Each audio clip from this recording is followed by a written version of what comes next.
Halo,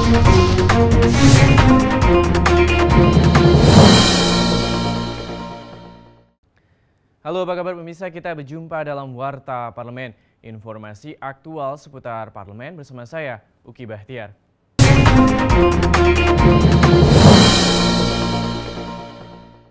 Informasi pertama datang dari Komisi 9 DPR RI yang mendorong Kementerian Kesehatan dan BPJS Kesehatan meningkatkan pelayanan kesehatan dengan mengoptimalkan puskesmas di daerah terpencil, dan pemerintah juga perlu menyediakan sarana dan prasarana transportasi seperti speedboat maupun helikopter untuk daerah-daerah kepulauan.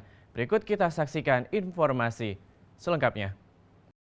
Ditemui saat melakukan kunjungan kerja ke Provinsi Maluku Utara baru-baru ini, anggota Komisi 9 DPR RI Nihayatul Wafiroh menilai sebagai daerah yang terdiri atas pulau-pulau, Maluku Utara memerlukan sarana dan prasarana transportasi untuk bisa menjangkau pelosok daerah, khususnya di pulau-pulau terpencil. Nihayatul mendorong agar Kementerian Kesehatan mengoptimalkan peran puskesmas-puskesmas yang berada di tiap kecamatan, agar masyarakat bisa lebih mudah untuk mendapatkan pelayanan kesehatan, mengingat jika berobat ke rumah sakit letaknya sangat jauh. Pemerintah juga perlu menyediakan sarana pelayanan kesehatan terapung. Terkait program Jaminan Kesehatan Nasional atau JKN, Komisi 9 mendorong BPJS Kesehatan untuk melakukan sosialisasi agar semakin banyak masyarakat yang bisa mengikuti program JKN. Dari sini kita melihat bahwasannya memang di Indonesia ini kan negaranya kepulauan. Apalagi di Provinsi Maluku Utara ini ada sekitar berapa ribu tadi, seribuan pulau yang ada di Provinsi Maluku Utara ini. Jadi kita bisa melihat terutama dalam kasus kesehatan kita tidak bisa memukul rata peraturan-peraturan yang dibuat oleh Kementerian Kesehatan maupun juga BPJS Kesehatan itu bisa diterapkan di seluruh wilayah yang ada di Indonesia. Karena kalau kita melihat di Maluku Utara ini dengan kepulauan seperti ini harus melakukan pendekatan yang berbeda. Sementara itu, anggota Komisi 9 DPR RI lainnya, Imam Suroso, meminta agar pemerintah daerah menambah fasilitas kesehatan seperti puskesmas, rumah sakit, dan ambulans agar pelayanan kesehatan dapat dirasakan oleh seluruh masyarakat Maluku Utara. Mengingat Maluku Utara merupakan daerah kepulauan, maka diperlukan adanya sarana untuk pelayanan kesehatan seperti transportasi laut yang bisa menjangkau ke semua pelosok daerah. Kekurangan dokter spesialisnya maupun alkesnya yang mesti harus kita penuhi karena di Maluku ini ada 70% laut, 30% darat. Maritim ini yang harus diutamakan. Kendala yang paling utama adalah dari pulau ke pulau, ada 800 pulau itu kan, itu memang kekurangan daripada seperti ambulan laut itu sangat kurang. Bagaimana rujukan dari pulau ke pulau, sedangkan di Provinsi Maluku hanya ada satu rumah sakit rujukan yang besar, itu aja tipe B. Dari Provinsi Maluku Utara, Temiriansyah, TVR Parlemen, melaporkan.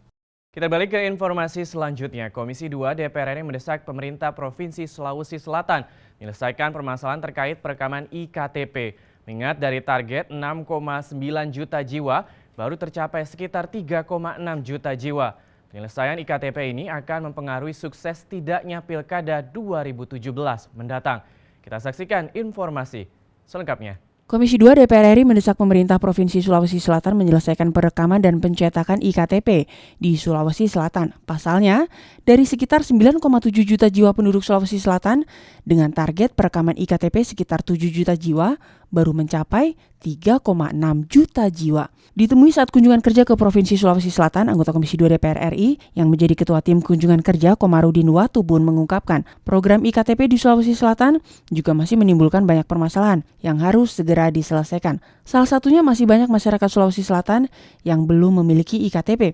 Padahal IKTP berperan dalam Pilkada serentak 2017. Dalam Undang-Undang Nomor 10 tentang Pilkada langsung itu kan sudah juga memberi solusi yang belum punya KTP elektronik bisa mendapat keterangan dari Dinas Kependudukan. Sekaligus nomor keterangan itu sudah direkam menjadi data perekaman, jadi besok langsung punya KTP. Sementara itu, anggota Komisi 2 DPR RI Azikin Sultan mengatakan permasalahan IKTP di Sulawesi Selatan adalah kekurangan belangko. Hal ini terlihat dari sekitar 2,5 juta penduduk Sulawesi Selatan yang sudah melakukan perekaman IKTP namun belum mendapatkan IKTP. Di beberapa provinsi permasalahan yang kita hadapi terkait dengan masalah IKTP adalah kekurangan belangko.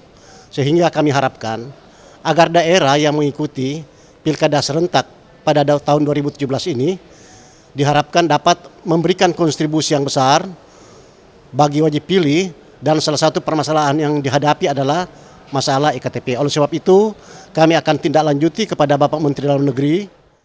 Dari Provinsi Sulawesi Selatan, Fitian Aunila, TVR Parlemen melaporkan. Pemirsa, kita masuk ke informasi yang terakhir. Wakil Ketua DPR RI Fadlizon meminta pihak kepolisian sebagai aparat penegak hukum agar mengedepankan asas keadilan dalam memproses kasus dugaan penistaan agama dan penangkapan 5 aktivis HMI yang diduga melakukan provokasi dalam aksi demo 4 November yang lalu.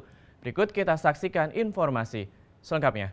Ditemui usai menerima Korps Alumni Himpunan Mahasiswa Islam dan juga pengurus besar HMI Pusat di Gedung Nusantara 3 DPR RI, Wakil Ketua DPR RI Bidang Korpolkam Fadlizon menegaskan agar pemerintah menciptakan keadaan yang stabil dan menjaga keamanan serta persatuan. Fadlizon mengatakan DPR RI akan melakukan pengawasan melalui Komisi 3 terhadap proses hukum pasca aksi 4 November yang salah satunya melibatkan penangkapan aktivis HMI yang diduga melakukan provokasi sehingga penegakan hukum berjalan dengan adil. Ya, sebenarnya kita berharap langkah-langkah pemerintah itu adalah langkah-langkah yang arif, ya. Saya kira harus diajaklah pimpinan-pimpinan, ormas, ulama, ya, dengan berbicara yang lebih teduh, yang lebih terbuka. Tetapi harapan mereka ini kasus hukum terhadap saudara Ahok ini segera dituntaskan, karena memang yang terusik adalah rasa keadilan, yang terusik adalah hati nurani, karena ini menyangkut iman. Sementara itu, Presidium Majelis Nasional Korps Alumni Himpunan Mahasiswa Islam MS Kaban menyatakan sikapnya. Menurutnya, kepolisian masih belum objektif dalam menangani persoalan ini, sehingga menciptakan kondisi dan persepsi yang berbeda-beda di dalam masyarakat. Kita melihat bahwa apa yang dituntut oleh GNF MUI itu fokus kepada persoalan penistaan agama, kok sekarang sepertinya difokuskan kepada para aktivis-aktivis yang melakukan gerakan unjuk rasa untuk menyampaikan aspirasi itu. Dwi Ayu Lestari dan Nurbani, TVR Parlemen melaporkan. Pemirsa, demikianlah Warta Parlemen edisi kali ini. Sampai jumpa pada Warta Parlemen berikutnya. Terima kasih atas perhatian Anda. Wassalam.